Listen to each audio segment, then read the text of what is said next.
புதுச்சேரி மற்றும் காரைக்கால் மாவட்டங்களில் இன்று பள்ளிகளுக்கு மட்டும் விடுமுறை. கனமழை எச்சரிக்கையால் கல்வித்துறை அமைச்சர் நமச்சிவாயம் அறிவிப்பு.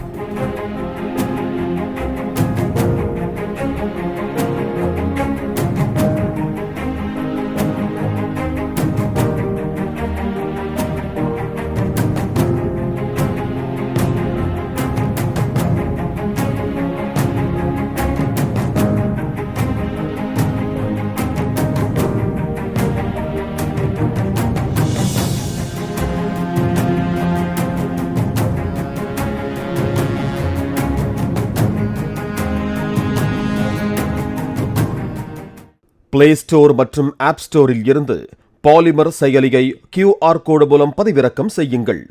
செய்திகளை உடனுக்குடன் பெறுங்கள்.